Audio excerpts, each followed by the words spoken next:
Jemaat yang terkasih, marilah kita menyiapkan hati dan pikiran kita untuk memulai ibadah pada hari ini. Ini adalah Minggu Prapaskah keempat yang disebut dengan Liatare, yang berarti bersukacita, menjadi peringatan bagi kita bahwa semakin dekat langkah Sang Juru Selamat menuju penggenapan nubuat para nabi. Lilin yang dipadamkan juga menjadi lambang semakin gelapnya dunia ini, semakin dibutakan dengan berbagai kepentingan, keinginan, dan kekhawatiran, sehingga tidak mampu lagi menjadi terang sebagaimana yang Tuhan amanatkan. Inilah tantangan bagi kita, umatnya, untuk menyatakan terangnya di tengah kegelapan.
Minggu Paskah ini berlangsung dalam nama Allah Bapa, Anak, dan Roh Kudus. Amin. Damai sejahtera dari Allah beserta saudara sekalian. Dan beserta saudara juga. Saudara, kebaktian Minggu Paskah keempat ini bertema Terang Kristus bersinar dalam perbuatanku dengan nas pembimbing. Yesaya pasal 42 ayatnya yang ke-16 yang mengatakan, Aku mau memimpin orang-orang buta di jalan yang tidak mereka kenal, dan mau membawa mereka berjalan di jalan-jalan yang tidak mereka kenal.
Baiklah, kita bersama, kita berdoa. Bapa di dalam sorga, dengan sungguh kami hadir di hadapan hadirat-Mu dan kami mengaku dosa. Kami sebagai orang yang begitu lemah dan rapuh, di mana kami melakukan dosa terhadap Tuhan dan juga terhadap sesama kami. Ampunilah kami Tuhan, dan kasihanilah kami. Dan di saat ini pun juga kami dengan sungguh-sungguh kami mau bersyukur kepadamu. Karena Engkau adalah Allah yang maha kasih dan Allah yang maha pengampun. Engkau tidak pernah menghendaki kematian orang berdosa, tetapi supaya kami percaya dan kami beroleh keselamatan di dalam Tuhan Yesus. Dan di saat ini Tuhan Allah Bapa, nyatakanlah kehidupan yang baru dan petunjuk kepada kami. Agar ketika kami membaca firman-Mu, kami beroleh perenungan. Dan ketika kami membaca firman-Mu, kami pun juga beroleh tuntunan dan pimpinan. Sehingga kami beroleh jalan-jalan hidup yang harus kami tempuh. Dan dalam kuasa Roh Kudus, kami dimampukan untuk merenung dan menyatakan firman itu juga. Dan dengan kuasa Roh Kudus itu jugalah hamba-Mu ini diurapi untuk melayankan firman. Terpujilah Tuhan. Amin. Baik Bapak Ibu dan saudara-saudara yang kekasih di dalam Tuhan, kita akan bersama-sama membaca bagian Alkitab dari Injil Yohanes, pasal yang ke-9 ayat 1 sampai dengan ayatnya yang ke-5. Lembaga Alkitab memberikan judul Orang yang Buta Sejak Lahirnya. Begini katanya. Waktu Yesus sedang lewat, ia melihat seorang yang buta sejak lahirnya. Murid-muridnya bertanya kepadanya, "Rabi, siapakah yang berdosa? Orang ini sendiri atau orang tuanya, sehingga ia dilahirkan buta?"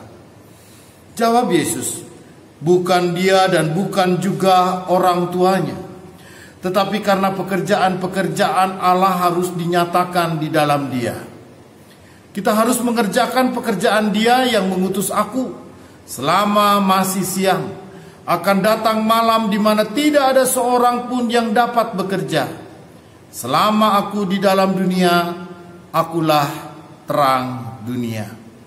Saudara, demikian pembacaan Alkitab. Berbahagia mereka yang mendengarkan firman Tuhan serta memeliharanya di dalam kehidupannya. Hosana.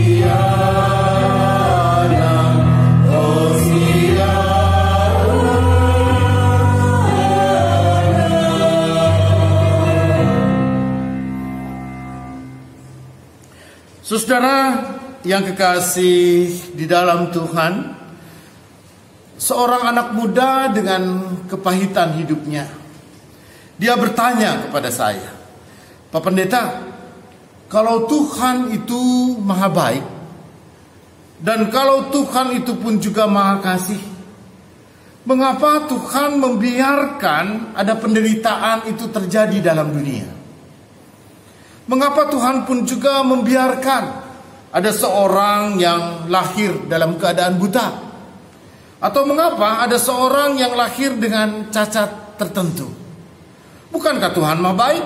Bukankah Tuhan juga maha kasih? Tapi mengapa semuanya itu dibiarkan terjadi?" Saudara yang kekasih di dalam Tuhan, ini adalah sebuah pertanyaan yang dilandasi oleh sebuah fakta dan logika. Lalu dalam pergumulannya itu pun juga dia bertanya-tanya, bagaimana ya? Apakah Tuhan benar-benar mengasihi? Saudara, pertanyaan ini tidak ada yang salah. Hanya saja dia memiliki sudut pandang yang lain. Dia memiliki sudut pandang yang berbeda dan dia menanggapi setiap persoalan dengan logikanya dan dengan apa yang ada pada sebuah kenyataan yang dia hadapi. Karena itu saudara, setiap kita tentu punya pandangan yang berbeda dan penilaian yang berbeda terhadap sebuah pergumulan hidup.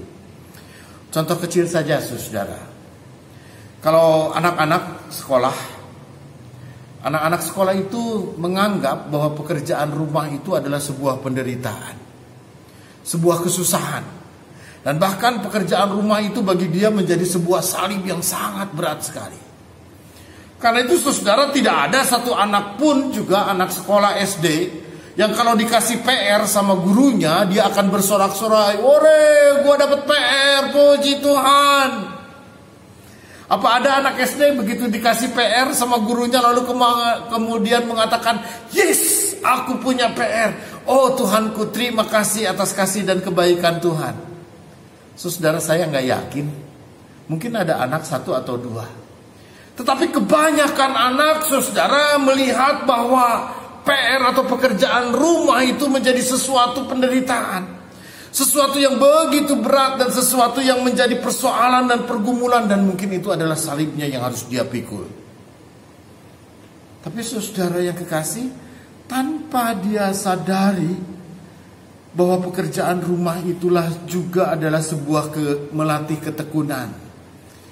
Pekerjaan rumah itu pun juga melatih untuk dia menjadi semakin terampil, untuk semakin pintar, semakin pandai.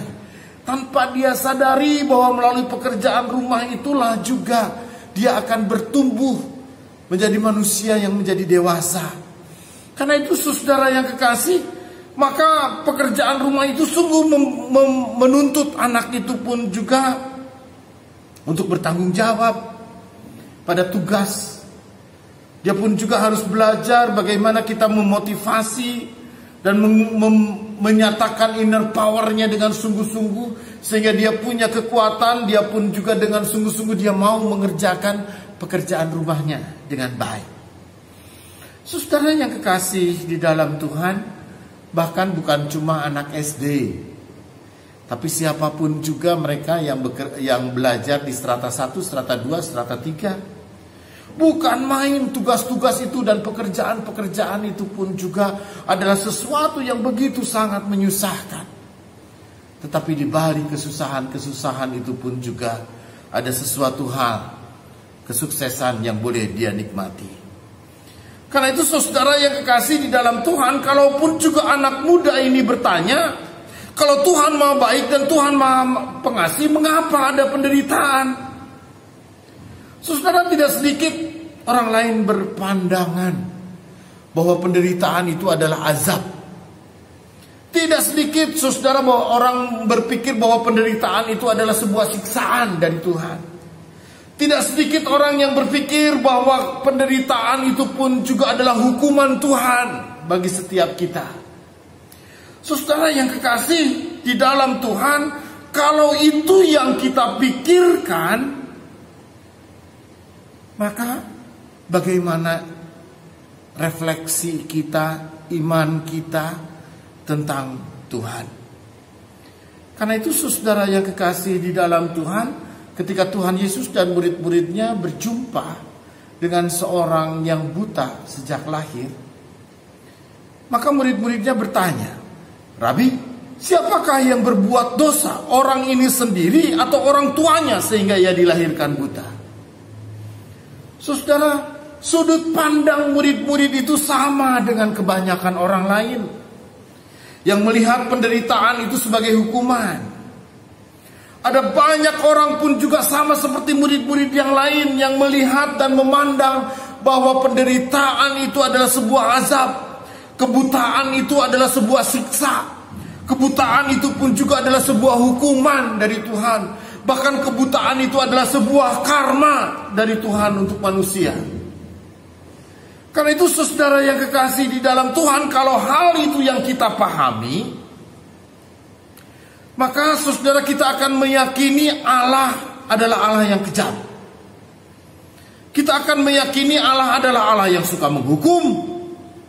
Kita meyakini adalah Allah yang memberikan siksaan kepada manusia dan Allah yang suka menyiksa. Lalu Tuhan itu hanya memberikan perintah, dia duduk di surga, lalu kemudian memberikan perintah, memberikan suruhan kepada manusia. Dan kalau manusia tidak dapat memenuhi suruhannya, dan manusia tidak dapat melakukan apa yang diharuskan oleh Tuhan, perintah-perintahnya, lalu dengan mudah saja Tuhan menghukum manusia. Lalu dengan mudah saja Tuhan memberikan azab kepada manusia. Lalu dengan gampang saja Tuhan pun juga menyiksa manusia. Maaf, saya tidak percaya dengan Tuhan yang seperti itu. Saya tidak percaya dengan Allah yang suka menyiksa. Saya tidak percaya dengan Allah yang hanya bisa memberikan azab. Saya tidak percaya kepada Allah yang hanya bisa memberikan hukuman dan menghukum. Tetapi saudara yang kekasih di dalam Tuhan, Allah yang seperti itu adalah Allah yang tidak baik. Allah yang saya yakini adalah Allah yang maha pengasih. Allah yang saya yakini adalah Allah yang maha pengampun. Artinya saudara, saat Yesus Kristus atau yang kita sebut dengan Isa Al-Masih yang menyatakan dirinya di dalam kasih yang membawa damai dan sukacita. Karena itu saudara, apa yang Tuhan Yesus katakan, yang Isa Al-Masih katakan. Lalu dia bersabda, bukan dia dan bukan juga orang tuanya, tetapi karena pekerjaan-pekerjaan Allah harus dinyatakan di dalam dia. Karena itu saudara, ketika kita berjumpa dengan orang yang buta sejak lahir, ini bukan soal azab, ini bukan soal hukuman, ini bukan soal siksa dari Tuhan, saudara yang kekasih di dalam Tuhan. Tetapi ini bukan salah dia dan bukan juga salah orang tuanya. Tuhan Yesus tidak mengutik-ngutik soal kesalahan. Tetapi yang Tuhan Yesus mau nyatakan saudara adalah Allah mau menyatakan kuasa dan mujizatnya. Allah mau menunjukkan kesiapaan dirinya. Allah mau menyatakan kekuasaannya dan kekuasaan yang mampu mengatasi dan nyata dalam mujizatnya. Karena itu saudara, kehebatan Allah, hebatnya Allah yang kita yakini, bukan Allah yang bisanya memberi azab, bukan Allah yang bisanya hanya memberikan hukuman, atau Allah yang bisanya menyiksa. Allah kok nyiksa, saudara. Tetapi Allah yang saya yakini dan Allah yang saya sembah adalah Allah yang begitu mengasihi kita, Allah yang maha pengampun, Allah yang mau menolong, dan Allah yang mau menyelamatkan kita. Karena itulah Bapak Ibu dan saudara-saudara yang kekasih di dalam Tuhan, kita punya Allah yang menjadi penolong. Kita punya Allah yang menjadi penyelamat. Kita punya Allah yang berkuasa untuk menyatakan pekerjaannya. Allah yang berkuasa untuk menyatakan kuasa dan mujizatnya, untuk mengatasi setiap penderitaan dan kesulitan kita. Selanjutnya Bapak Ibu dan saudara, orang buta itu dicelikan matanya. Dan hanya Isa Al-Masih dan hanya Yesus Kristus yang bisa membuat orang buta melihat. Hanya Isa Al-Masih dan hanya Yesus Kristus yang bisa mencelikan mata orang buta. Itu pekerjaan Allah yang mau dinyatakan. Kalau tidak ada orang buta, siapa yang akan dicelikan? Kalau tidak ada orang buta, siapa yang mau dibuat orang itu bisa melihat? Tetapi justru saudara, pekerjaan Allah mau dinyatakan adalah ketika dia mencelikan mata orang buta dan membuat orang buta itu melihat. Karena itulah saudara yang kekasih di dalam Tuhan, itulah pekerjaan Allah yang menyelamatkan manusia. Pekerjaan Allah yang membuat kehidupan itu menjadi lebih baik. Pekerjaan Allah yang menolong manusia dari penderitaannya, lalu diselamatkan, lalu hidup lebih baik. Bukan Allah yang mengazab, bukan Allah yang menghukum, bukan Allah yang menyiksa, tetapi Allah yang merangkul dengan kasih-Nya. Dia menolong, Dia menyokong, Dia mengangkat manusia dari penderitaan. Karena itu Bapak Ibu dan saudara-saudara yang kekasih di dalam Tuhan, kalaupun juga pada saat ini dalam konteks kita sedang dilanda oleh wabah COVID-19, Saudara, ini adalah wabah penyakit yang begitu mengancam, begitu mencekam, dan membuat orang banyak menjadi resah. Ada banyak orang lalu kemudian mengisolasi diri, menjauhkan diri dari keramaian, lalu kemudian bahkan untuk bersentuhan, bersalaman pun juga orang tidak melakukannya. Kenapa, saudara? Karena penularan COVID-19 ini begitu cepat dan begitu mudah. Dia bisa menular siapa saja, dan dia bisa pun juga lalu ditulari oleh siapa saja. Karena itu, saudara yang kekasih di dalam Tuhan, di tengah-tengah situasi yang mencekam ini bukan azab. Di tengah-tengah maraknya ataupun juga menyebarnya COVID ini bukan hukuman Tuhan.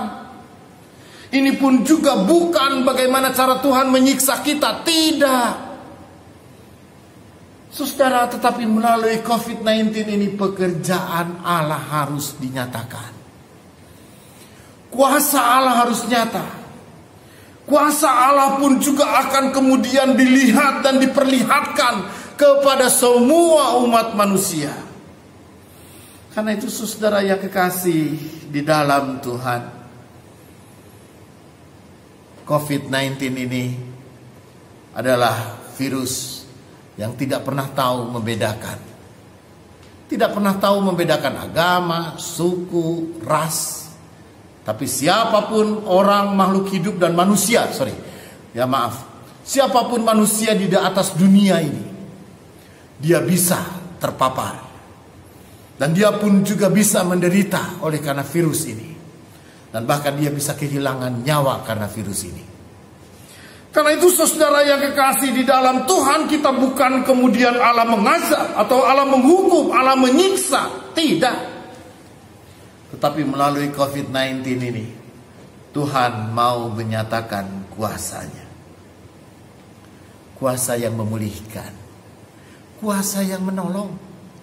Kuasa yang menyelamatkan setiap kita. Karena kita punya Allah, bukan Allah yang suka menghukum. Allah yang suka menolong, Allah yang suka menyelamatkan. Dan Dia adalah juru selamat kami. Karena itu, saudara, ayat yang keempat mengatakan begini. Kita harus mengerjakan pekerjaan Dia yang mengutus aku selama masih siang. Akan datang malam di mana tidak ada seorang pun yang dapat bekerja.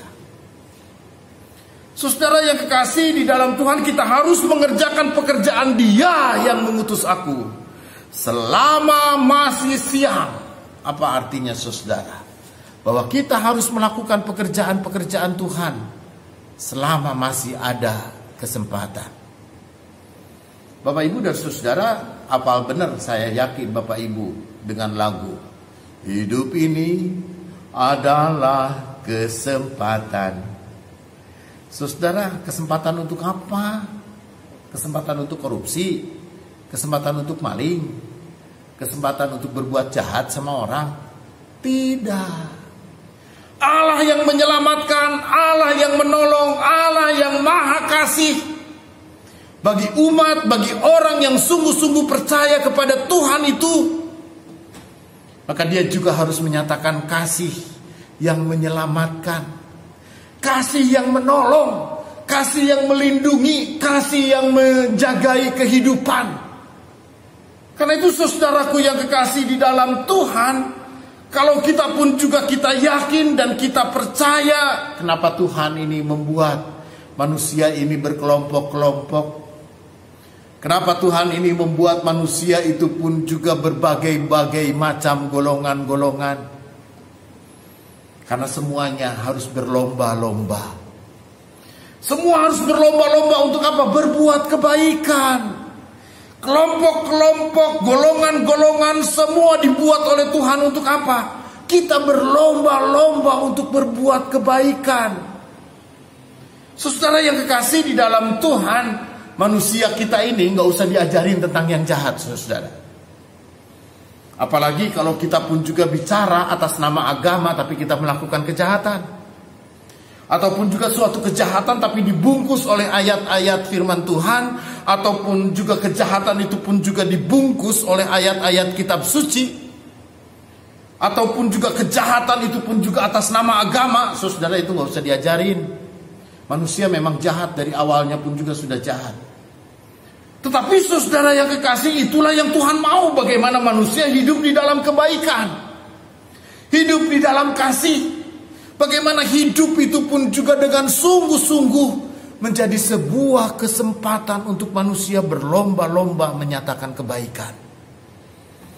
Karena itu saudara yang kekasih di dalam Tuhan, dengan mewabahnya COVID-19, jangan kita saling gontok-gontokan. Jangan kita pun juga kemudian saling menyalahkan dan saling menyudutkan. Dengan di tengah-tengahnya wabah COVID-19 ini, jangan jugalah ini dipakai menjadi panggung politik. Tetapi ini adalah kesempatan bagi kita semua untuk melakukan kebaikan. Ini adalah kesempatan kita bagi semua untuk saling menolong, untuk saling menyelamatkan, dan saling menjagai kehidupan. Dan kita harus melakukan pekerjaan-pekerjaan Tuhan. Kita harus melakukan pekerjaan-pekerjaan Allah. Karena itu saudara yang kekasih di dalam Tuhan, marilah, ayo, kita yang sedang dilanda musibah. Virus itu tidak pernah membedakan orang. Mari kita bersama-sama, kita melakukan kebaikan-kebaikan. Kita menyatakan kasih yang menolong, kasih yang menyokong, kasih yang melindungi, kasih yang menjagai kehidupan. Virus 19 bukan azab, bukan juga hukuman, dan juga bukan siksaan. Kita tidak percaya kepada Allah yang bisa menyiksa, tapi kita percaya kepada Allah yang menjadi juru selamat kita, yang mengasihi, menolong, menjaga, dan melindungi kita. Kita bersama kita berdoa, saudara. Bapa di dalam sorga, sungguh kami mau berserah ke dalam tangan-Mu. Engkaulah juga Tuhan yang selalu hadir dalam setiap persoalan-persoalan dan pergumulan-pergumulan yang kami hadapi. Di saat ini, wabah virus COVID-19 begitu mencekam, begitu membuat semua orang menjadi khawatir, membuat semua orang menjadi resah, dan membuat semua orang kehilangan sukacita. Di saat ini Tuhan, Engkau adalah Tuhan yang menjadi juru selamat kami. Engkau adalah Tuhan yang maha kasih. Engkau adalah Tuhan yang menjadi Raja hidup. Engkau pun juga adalah Tuhan yang menjadi penolong, pelindung, dan penjaga bagi kami. Engkau adalah Allah yang maha kuasa. Karena itu Bapa dalam sorga, sungguh kami mau pertaruhkan hidup kami, seluruh umat manusia ini ke dalam tangan-Mu. Biarlah Tuhan yang berkuasa atas hidup, karena Engkau pun juga adalah Allah yang berkuasa untuk memberi dan mengambil hidup. Tetapi Tuhan Allah Bapa kami di dalam sorga, ketika Engkau memberikan kesempatan kepada kami untuk hidup, maka ajarilah dan pimpin. Itu berarti bagi kami adalah hidup di dalam Kristus. Hidup untuk menyatakan kasih. Hidup untuk menyatakan cinta yang menyelamatkan, yang melindungi, yang menjaga kehidupan. Dan cinta kasih yang menghadirkan damai dan sejahtera bagi semua orang di muka bumi ini. Terpujilah Tuhan. Di dalam nama Yesus sungguh kami berdoa. Amin. Umat yang terkasih, marilah kita memberikan persembahan syukur kita. Dan ingatlah firman Allah yang berkata, berilah kepada Tuhan kemuliaan namanya, bawalah persembahan dan masuklah menghadap Dia. Sujudlah menyembah kepada Tuhan dengan berhiaskan kekudusan. Jemaat yang terkasih, kepada masing-masing keluarga, kiranya dapat menyerahkan persembahan tersebut pada hari Minggu 5 April 2020, atau dapat pula ditransfer melalui rekening bank seperti yang nanti tertera di bawah ini.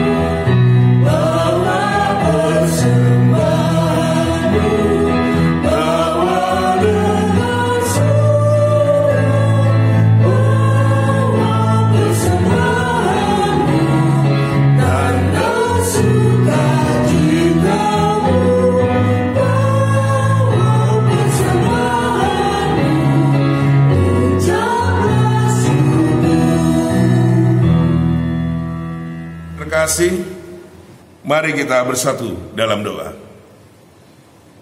Tuhan, dengan segala kerendahan hati, disertai kesadaran bahwa segala yang kami miliki semuanya berasal daripadamu, maka saat ini kami datang menghadap-Mu dengan membawa persembahan yang tiada artinya dibandingkan dengan kasih-Mu yang besar, yang senantiasa menaungi kami dalam setiap langkah kehidupan kami. Kiranya Engkau berkenan menerima persembahan kami ini.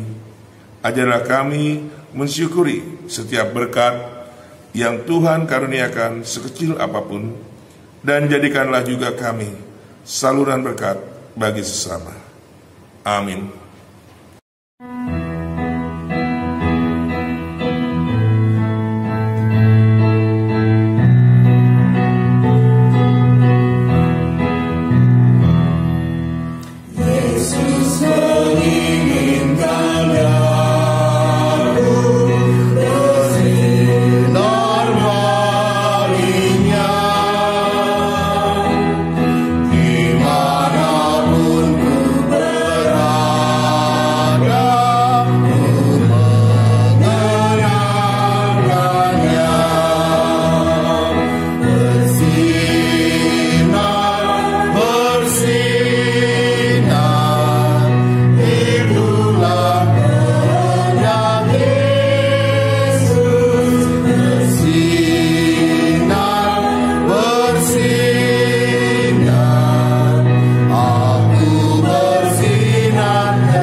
Saudara-saudara yang kekasih di dalam Tuhan, dimanapun saudara-saudara berada, kita yakin, kita percaya bahwa Tuhan Yesus selalu menyertai dan memimpin kita.